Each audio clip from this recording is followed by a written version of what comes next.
social revolutions. We're living through one such revolution now. It started in 1962 with a humble, almost boring idea: connecting computers together. Today, almost 3 billion people are connected. But what kind of revolution are we going through? Well, firstly, it's fast. It took 25 years after the Gutenberg press arrived for the first English book to be printed.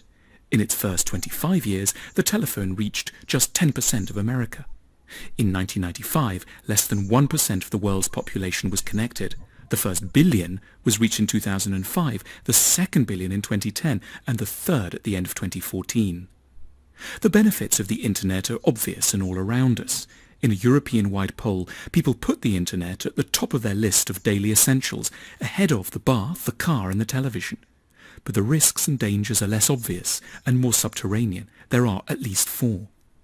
1. We're addicted. In the UK, 2 in 5 of us recognise we're spending too long on the internet, but admit we can't stop. 3 in 5 of us check the internet the first thing in the morning and the last thing at night, and put this habit ahead of interpersonal communication. 2 in 5 women say that one of the greatest challenges of relationships has become how to prove more interesting than the partner's smartphone. 9 out of 10 people would rather be surfing the web rather than reading a book. Internet pornography has proved particularly compelling. 60% of US adult males admit to using it at least once a month. 9% of males classify themselves as spending between 10 and 20 hours a week on porn. We're not neurologically designed to withstand the temptations on offer online, and this suits a great many internet companies just fine. 2. We know too much, but understand too little. The amount of information at our fingertips is unimaginably large. Every single minute of the day, Facebook users share 2.5 million pieces of content. Twitter users tweet 300,000 times. YouTube users upload 72 hours of video. 200 million emails are sent, and Apple users download 50,000 apps. Between the dawn of civilization and 2003, 5 exabytes of data was created. That much information is now created every 2 days.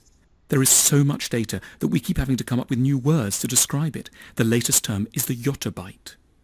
This much data is overwhelming and asphyxiating. To maneuver, we have to rely on search engines. Google makes 2.5 billion searches per day. But we forget that these search engines are mechanical and highly coloured in their interpretations. For a start, they constantly direct our attention to their products, their sponsors and their affiliates. A lot of the information is nonsense. During the riots in London in 2011, the 3 most shared stories on Twitter were that the London Eye was on fire, the army was on the streets, and that a tiger had escaped from London Zoo. Because the internet is often a source of reliable information, we exaggerate its accuracy, its importance, and its wisdom. The 12th most popular question typed into Google is, "What shall I do with my life?" It doesn't know, but at the same time it constantly gets in the way of the conversations you might have with the one person who does, namely you. 3. Privacy is under threat. Thousands of cookies track us wherever we go. Our mobile phones log data about our movements every 5 seconds, even when they're ostensibly off. The head of the French police force proposed it's now almost impossible to commit a murder and remain undetected. We're constantly leaving so-called digital breadcrumbs on our online travels. Every year in the UK, we leave up to £5,000 worth of data online, which is then sold to marketing companies and harvested, filtered and cross-referenced to provide detailed insights into our lives. Facebook will know you're gay long before your mother does. 70% of us admit to fearing how much we've already shared. 1 in 7 teenagers in the US has sent a compromising image over the internet and had a sexual chat with a real-life stranger. A majority of European internet users are under the impression that a security service has snooped into their conversations and activities. 4.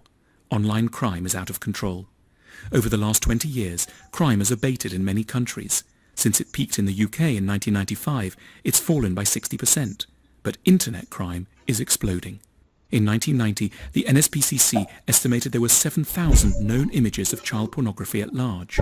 In 2014, American law enforcement found 42 million images on just one server. The UK government estimates that 50,000 people in the UK are actively involved in downloading and sharing images of child abuse. Online abuse and hate speech are endemic. On Twitter, 10,000 uses of racist slur terms occur a day, and 2,000 tweets are sent containing the word rape. 69% of young people in the UK have experienced cyberbullying. The police are overwhelmed. The head of the UK's National Crime Agency recently said that they would only ever be able to focus on less than 1% of all child porn users. Conclusion. One view is that new technologies have always brought anxieties with them, and that they always turn out to be groundless. Socrates, in Plato's Phaedrus, warned that books would promote forgetfulness. People would become the hearers of many things and will have learned nothing. But that's too rosy and too relaxed about what we're facing. Technologies can and do bring serious lasting problems, as the residents of Hiroshima realized. The internet presents unrivaled challenges to our abilities to interact deeply with our partners, keep our critical faculties alive, stop thinking that the answers always lie out there, remain emotionally connected to real-life people, and make the discoveries that come when we're bored and let our minds lie fallow. We need to start to take active measures to educate our children in the dangers of this tool, to reconnect with the natural world, to talk to one another face to face, to stop downloading images of naked people, to get bored and to take regular digital Sabbaths. We need to learn to control ourselves, not because the internet is so bad, but precisely because it's so very, very nice, in ways that turn out to be deeply detrimental to our ability to flourish and to function. We can accept that it's not a good thing to let a 15-year-old boy have unmonitored access to the internet in his bedroom, not because we think he's wicked, but because we're generous. We understand that asking for self-control in those circumstances is too demanding. A similar argument applies if you happen to be 26 or 46. The internet has an unparalleled power to get in the way of almost every other important and precious thing around, starting